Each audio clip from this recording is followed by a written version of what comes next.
Hello and welcome. This is the People First channel on Bright Talk, and I'm Deb Calvert.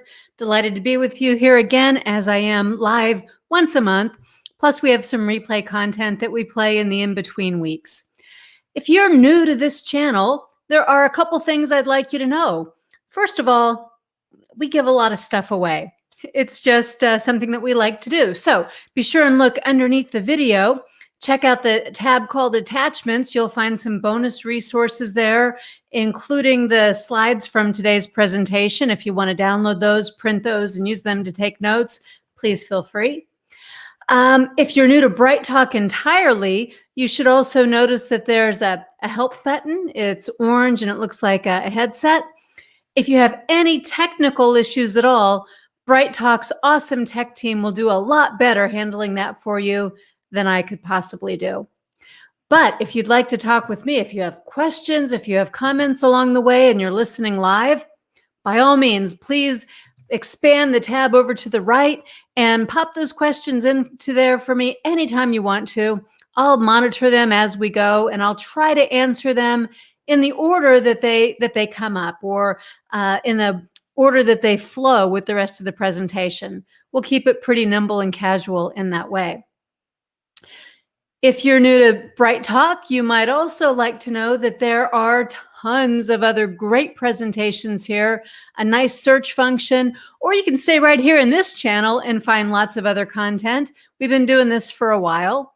And one of the things that you might enjoy finding here is the other part of this presentation. It's a two-parter on conflict, because of course that's such a big topic.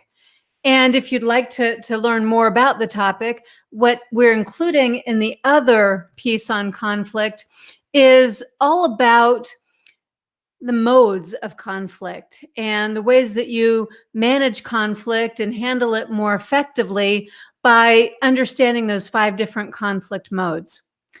So be sure and get both pieces. By way of introduction, as I said, I'm Deb Calvert. I'm the president of People First Productivity Solutions, and I have something really exciting to tell you about today.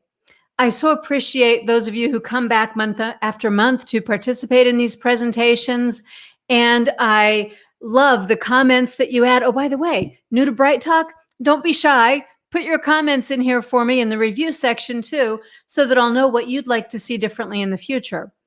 But I appreciate all the comments that say, where can we get more from you? Of course, you can go to the website, you can connect with me on LinkedIn. But in addition to all of that, we have just launched, you're among the first to hear this, we have just launched People First Leadership Academy. It's an awesome new platform. You'll find it at peoplefirstpotential.com. And there are free courses there, a free 13-week course, which is all about personal effectiveness. So feel free to take advantage of that one. On November 1st, we'll have a free live session that's an introduction to the Leadership Challenge. Very interactive. It'll be a lot of fun. So please go over to People First Potential, check out the Leadership Academy, and at a minimum, sign up for those 2 freebies that are coming up. Okay, well, we've got a big topic to tackle today, so I'm going to go ahead and jump on into that. We are talking about conflict. Uncomfortable as a topic, but important nonetheless. And we're going to see if we can't do just a little bit of reframing about what conflict is, why it's really important and healthy when done right, and how you can begin to more effectively use conflict in your interpersonal relationships, in the workplace, whether it's one-to-one or in team meetings. What we'll be talking about is pretty universally applicable. So let's start here. We're going to start with just reframing conflict, taking a look at what it is. What I have on screen for you now are 2 pretty standard definitions of conflict. And as you're reading through those definitions, you hear words like unresolved differences, unresolved feelings, incompatible, hostile attitudes, damage to the other party. And just in the definitions alone, not to mention then on top of that, the connotations that people have. Um, in those situations and in that way, it begins to sound like conflict is bad. Well, conflict isn't always bad. Conflict, in fact, can be positive. Conflict can be productive. And I'll even go so far as to say that for any relationship, a certain degree of respectful conflict is absolutely essential. So, what if I were to position things just a little differently? What if I were to say the words dialogue, debate, broadening your perspective, seeking to understand, inclusivity?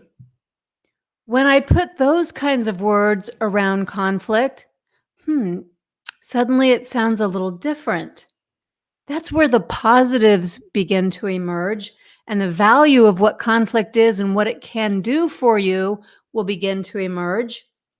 So be sure that you are thinking of it in those ways, not just thinking about the negatives. The negatives happen when we have unchecked emotions and we let those overcome our reason and logic, or when we allow the conflict to escalate in ways that is unhealthy.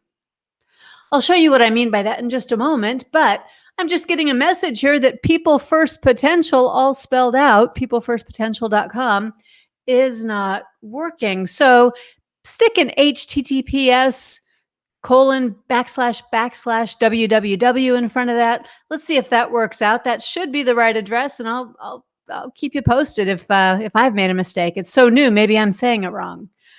All right. Well, what you're seeing here is basically the life cycle of a conflict, any conflict. And you'll notice here that conflict rarely arises suddenly out of nowhere, nor does it very often end quickly. In fact, it doesn't go from peaceful and harmonious to all out war without these interim steps. And at any one of those interim steps, we could be gathering our wits, doing things that would change the nature of the conflict and what we can do with it. And we could be turning it more positive than allowing it to fester and be negative. Let me define the stages for you. So obviously, we start at a place where there isn't any conflict. We have harmony. We have a solidarity. We have common causes. We don't feel threatened. We don't feel even disputed or challenged in any way when it comes to our own interests and values. Things are clicking, or at least they seem to be clicking along very smoothly. And that gets us to a place of durable peace. Durable peace is anytime you have a high level of sustained cooperation over time. Now, there might be some interest here that begin to conflict with each other. I want things a certain way. You're accustomed to doing them a different way. But we have this durable peace because we value our relationships more than we value those specific self-interests. We get along even though we're now aware that there are some subtle differences. This gets to a place of stability, right? Stable peace happens almost without being noticed. The difference between it being durable peace and stable peace is that at this middle level, we're now having some limitations on our communication and our cooperation. Those concessions I made when it was about the peace being durable, those things that I gave up, well, over time, enough of that accommodating has now caused me to become a bit resentful, especially if I don't feel that you're cooperating and accommodating in an equal measure. So all that mutual respect, that value that we placed on relationships, that can actually begin to hurt us and hurt our relationship if we aren't getting past that, if we're not trusting each other enough to do a little more than those simple, constant compromisings?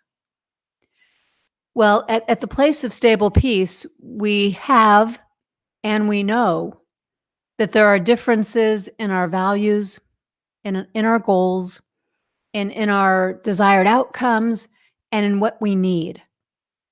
So there's a tension, never having been spoken, never having been even consciously thought about. Nonetheless, there's an underlying tension. Left unchecked, what else could happen? Of course, it gets to a place of now an unstable peace. We're still not fighting, but that tension has escalated. It's turned into little vague feelings of mistrust or suspicion or judgments that aren't fair. I might begin to think that you're selfish or narrow minded. I might begin to think you don't care about me. And that level of tension, it rises and falls within a narrow band. Sometimes I'm a little annoyed with you and it shows. Sometimes I might be a little passive aggressive. I don't meet your requests as quickly as I used to because I just don't feel like you care that much about me. The weaker party in this sort of a situation, weaker for any number of reasons, the weaker party feels suppressed in their achievement of goals and feels unsupported and feels like what they have to say, what they have to offer isn't taken seriously or doesn't matter. Eventually, this can and does become a crisis, whether it's just two people or completely endemic across the team. It becomes confrontational.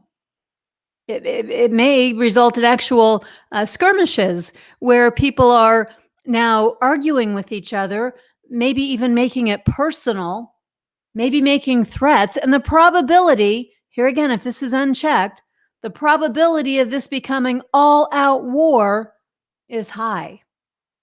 And what I mean by all out war is in a workplace that there's sustained fighting. There is a situation where people don't believe that others are going to meet their needs, so they now refuse to meet the needs of the other party. Cliques form.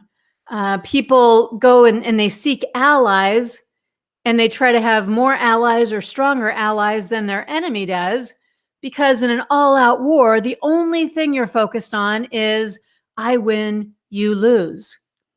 And that can come in many, many different ways, big and small. It's unhealthy, it's unproductive, and it's really unfortunate when it gets to that level. Now, sometimes all-out wars do begin to de-escalate. Good leadership, strong unifying goals or visions, more mature team members who can see this for what it is and intercede, right? They can begin to de-escalate this at least back down to a place of crisis or unstable peace. But it's hard to get all the way back down to the place of harmony or even stability, because left unacknowledged or unaddressed, those tensions didn't go away. Those feelings of mistrust didn't go away.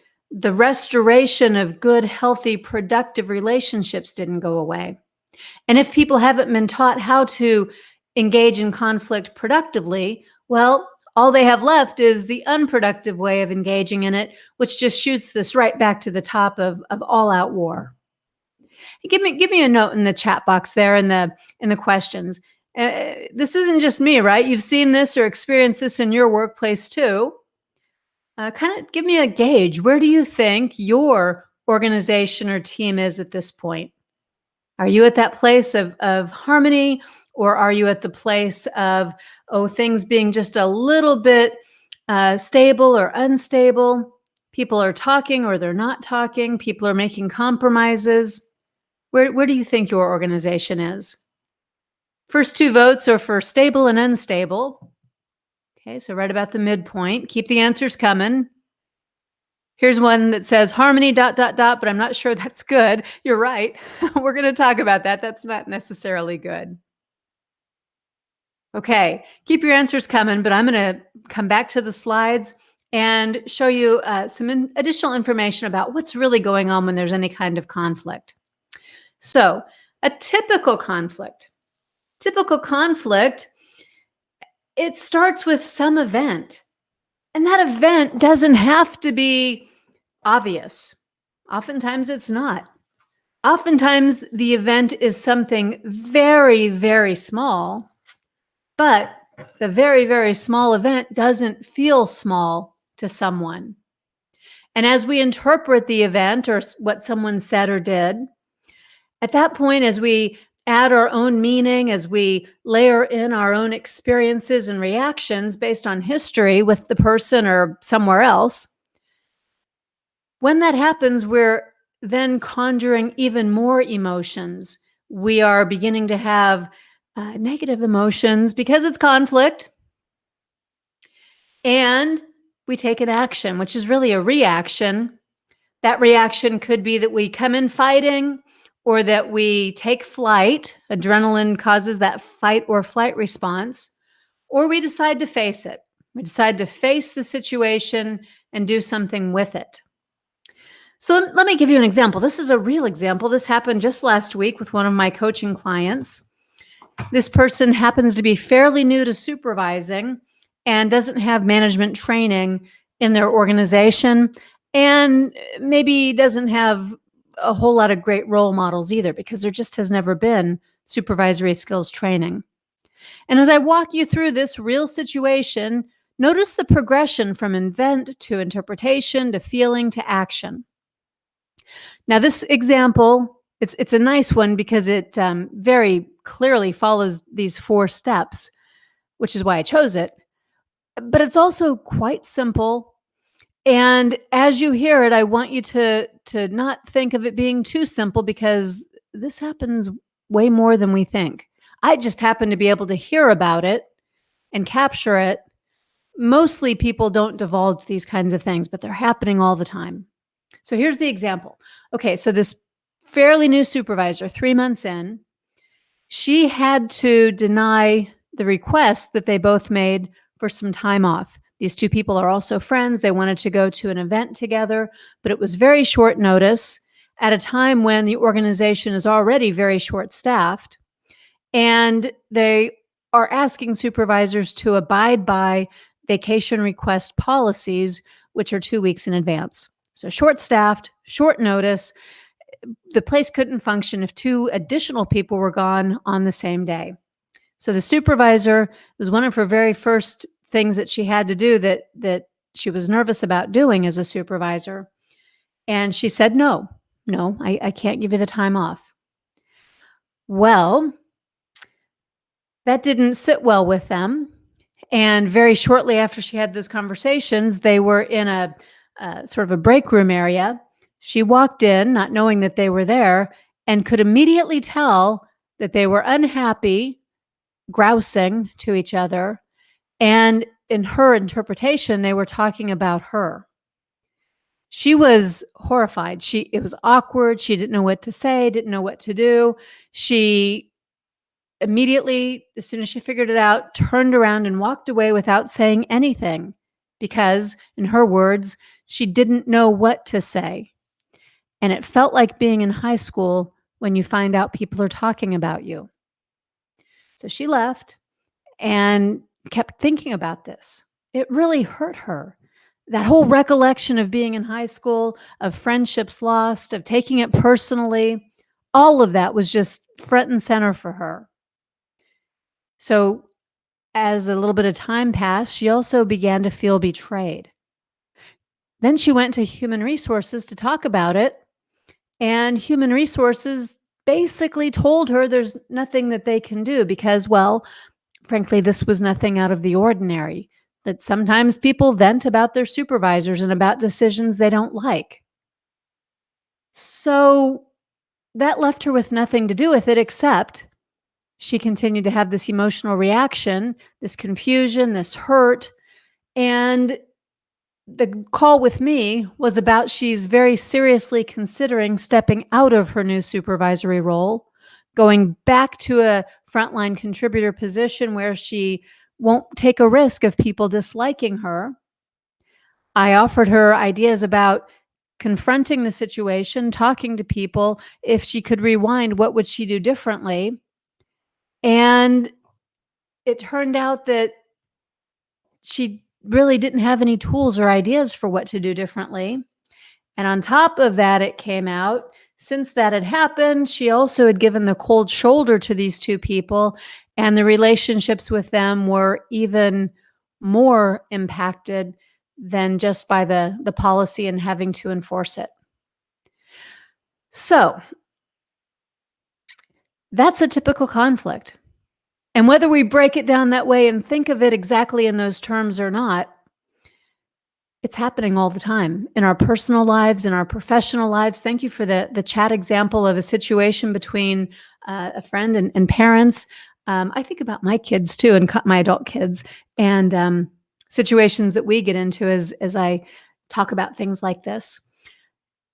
If we could only intercede, though, if we could jump into the conflict at a place where it hasn't gotten all the way up to the top to all out war, if we could recognize where our emotions are carrying us away and likely to do us more harm than good, if we could do that, maybe we could manage the conflict at a mid-level. Maybe we could avoid that escalation and all of that damage that we inadvertently do when we're reacting instead of acting to address the conflict. That's the point. That's what I want you to be thinking about. Okay, so how do you do that? Well, it starts where we started. It starts at looking at conflict differently, looking at conflict in a way that it can serve us better, considering that disagreements often lead to collaborations with a better outcome than just an either or. You know, here's one thing that's really easy to forget in the heat of battle. It's a false dichotomy if you think it's got to be either or, your way or my way. Oftentimes, a better solution, a better answer comes from a little bit of each. So at a minimum, maybe we want to try to understand the other person's position to see if that might be the case, if there might be something there where we can take a little bit from mine and a little bit from yours to create something that's even better. Now, you probably have people like this in your life. There are some people who like conflict. They like it. They want more of it. They seek it out. There's a place where that can become extreme, like if they like it because it makes you uncomfortable. But there's also a benefit to that. The people who like conflict, oftentimes what they really like is the opportunity to get something better out of it. They like conflict not for the sake of fighting or making people uncomfortable, but they like it for its ability to surface new ideas, to create collaborations, to innovate and explore new possibilities. So let's give people the benefit of the doubt. Let's assume good intent and see if maybe that's what they're aiming for. Now, of course, there are people who do not like conflict. I'll put myself in that camp, although I'm doing much better with it than I used to. The people who just hate conflict and want to avoid it, they're doing that because they don't want to risk the relationship or the group harmony. They don't want it to escalate into that highly emotional, negative place.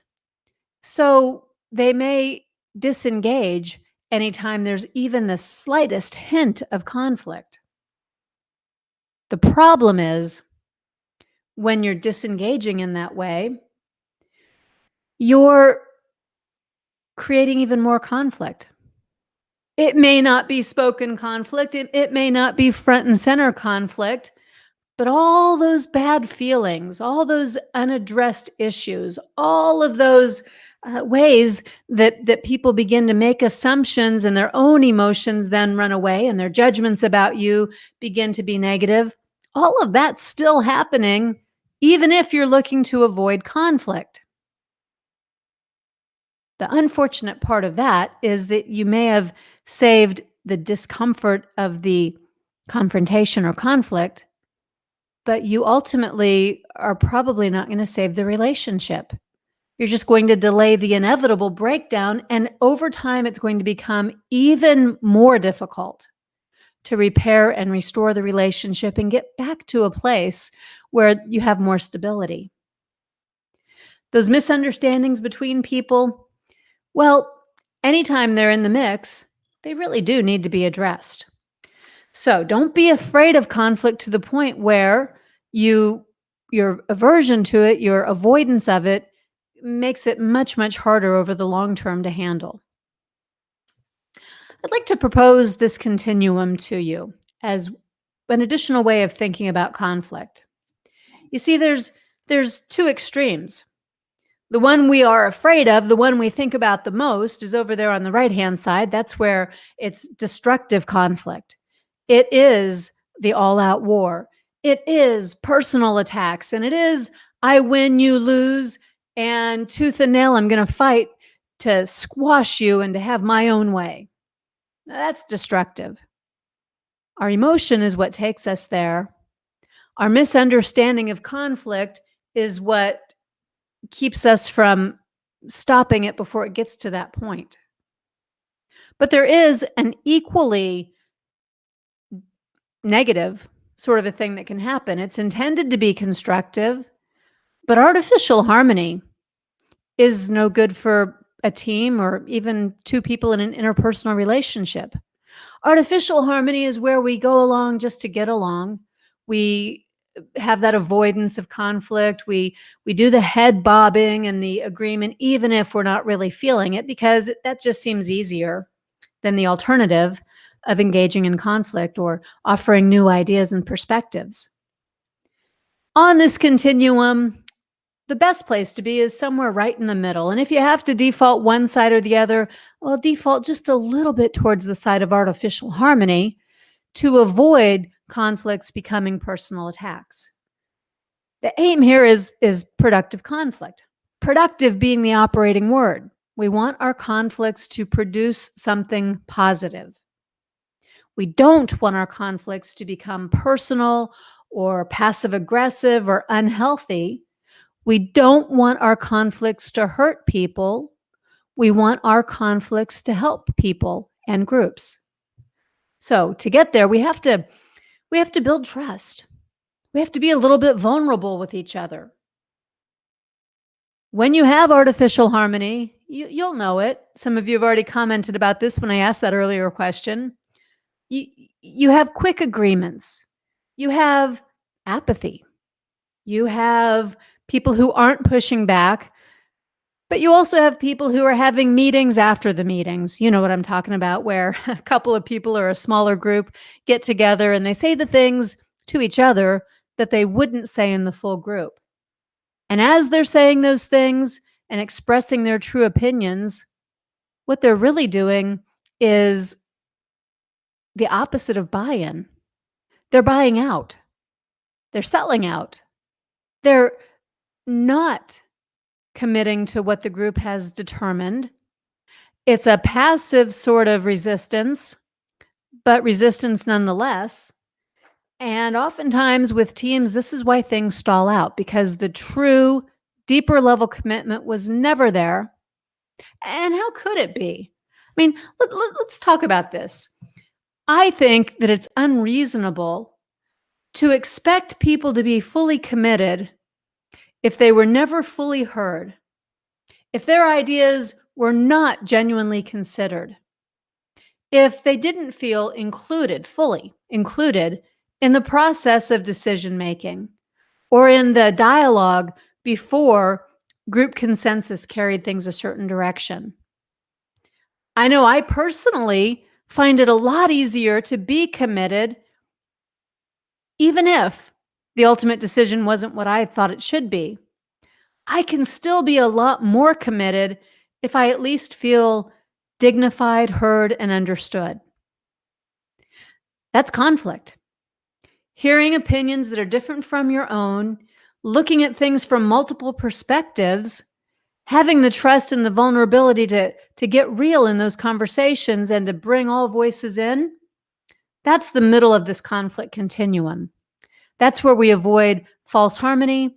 And if we are respectful and everybody understands what it means to be respectful, sometimes we have to set those parameters. If we can do that, we can get to this nice, happy medium where conflict is really productive. That's what we're looking for. So how do you do it? That's really the question. Let's shift gears and spend our remaining time talking about that. How do you get to the place where conflict really is productive, where it's focused on idea generation, where it explores different diverse ideas and inputs and perspectives, and where it avoids becoming personal or mean-spirited or looking like we're trying to trample on the contributions of one or some just to win our own way. Teams that do this, teams that build the habits and the skills for productive conflict, they are the teams that innovate. They're the teams that have accelerated performance. They're the teams that have highly engaged employees who report a sense of belonging. And they're the teams that, looking back, what people recall about being on a team like that is that things felt good. They worked hard. They worked together. They cared about each other, and they got stuff done. So, productive conflict is something that is worth spending time and attention to build. Let me give you a pro tip here. One of the fastest ways to build up to productive conflict is to set the stage, to set the expectation, to get people on board with the idea of it. And even before you do that, if you want to subtly introduce it and at least show people a contrast, the way that you get the ball rolling and then the way that you continue to do this is by asking certain types of questions. These are highly respectful questions. The tone matters just as much as how you say the question and what you say. But these are questions that are intended to bring out new ideas.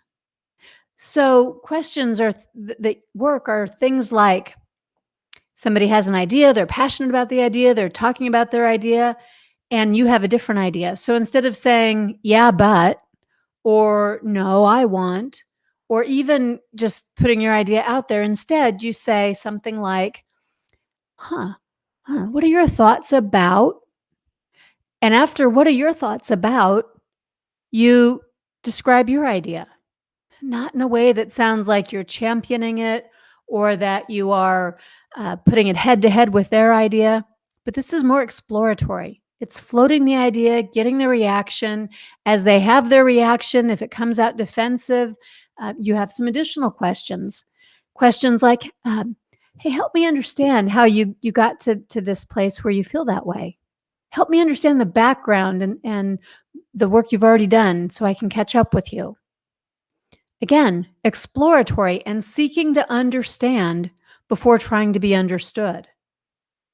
You can also do the what if. Start it with a positive. I like how you're thinking, and I wonder, what if? So that makes what you're offering sound additive versus exclusionary. Remember, the very best ideas often come from a blending of two different types of ideas versus it being challenging and competing with each other. So your aim here is to affirm and to explore. That's how you get to a place of productive conflict. And there are so many benefits, so many benefits. I've just got a few here for you. I'm using the word team, but this is true even when it's just two people. This is always true about productive conflict. Let's think of it, though, in context of a team, because we can probably get a pretty good visual here. Why don't you give me a chat message again? Tell me where your team is when it comes to this contrast. Teams that fear conflict or that are in the habit of dismissing any conflict, averting it, avoiding it, well, their meetings are usually pretty boring. Somebody, the person in a power position probably, says how things are. Everybody does the head bobbing, they bite their tongue, they avert their eyes so that they won't be asked, and they resign themselves to doing this thing, but not with much commitment. And in those meetings, even though it might not be in the meeting itself, that's the breeding ground for conflict and personal attacks later. Because when somebody is forcing an idea on you, think about what you're doing in your own head. You're having negative thoughts about that person. They're an idiot, right? They don't care.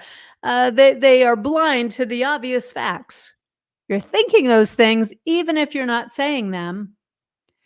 And then you're not tapping into the diversity of thought that's right there around the table or on screen with you. So it's kind of a waste of time. It really a waste of time when teams do the same thing over and over and over again. Nothing advances, certainly not swiftly, because this is the resistance builder, not breaker down. Okay. Opposite, the contrast. Teams that engage in productive conflict, their meetings are fun, they're interesting, they're engaging, they're lively. Everybody wants to contribute. People are invited to contribute. No decisions are made. The conversation doesn't leap to the next topic until there's been a chance for everybody to have their voice in. And it's not political. It's not just the people at the top who get to have their opinions heard. People are unafraid to express their opinions because they know that it's not going to come back later as something that is punitive or that they have to pay for. They know that their opinions are genuinely valued. And ideas get out there on the table, they get discussed, they get looked at from multiple angles. You might think that sounds like it would take a lot of time. But the truth is, even if that initial discussion takes more time, you'll save so much more time in the long run because of that commitment level and because you won't be missing pieces and you won't be making poor quality decisions. Your decisions, your outcomes will all be better, and that's a huge time saver. All right, in the chat, we've got the term that we've got to talk about. People who are passive aggressive. I don't think I used that term, but yeah, I think it's a fair one.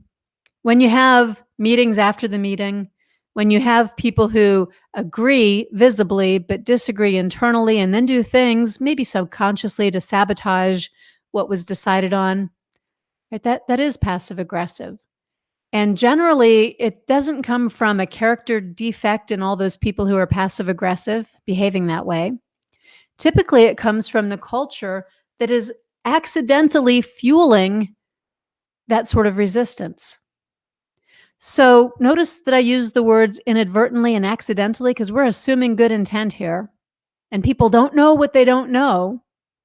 That behavior can be changed. The feeling about the team and the way decisions are made can be changed. But somebody has to get the party started. Somebody has to be willing to not be passive aggressive and to go ahead and begin asking some of those questions I gave you just a moment ago. Because if you want real buy-in, if you really want people to buy in and commit, not just go through the motions, not just do the passive aggressive thing, if that's what you want is real buy-in, group unity, full commitment, all for one for all, let's get this done, the only way to get there is by having productive conflict. And I promise you, if there was another way, I would tell you. Because, well, conflict isn't always pretty. It isn't always easy, but it is always effective when you keep it productive. So we should also talk about this thing, this monster thing called groupthink. That is a really dangerous situation for an organization to be in. Groupthink is what happens when people don't feel like they can have their voice heard, when they don't feel like they can enter into the conflict or offer an alternative perspective. Groupthink happens in any situation where there's a very dominant leader who may not realize she or he is dominating in that way. But when people, for any reason, feel that they can't offer something new and then they just go along, that's the psychological phenomenon known as groupthink. When people have a strong desire for harmony or conformity or familiarity, it leads to poor decisions. It leads to big problems that are much harder to fix later on. And if you're wondering if your team or organization has groupthink, well, let me give you the symptoms. When there's groupthink, members of the group share an illusion. And that illusion is that we're invulnerable because everyone agrees. If everyone agrees, it must be the right thing. And that creates an optimism that is unwarranted. A lot of times when there's groupthink, people start doing some rationalizing, right? They ignore and they discount the warning signs or their own previous experiences, their own negative feedback from inside or outside the group. They rationalize, well, if the group thought it, then it must be the thing to do, and we're going to stick with it.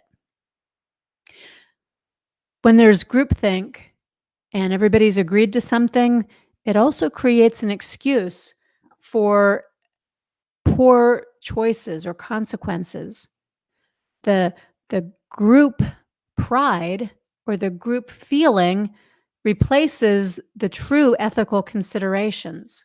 So you've got to be really careful here.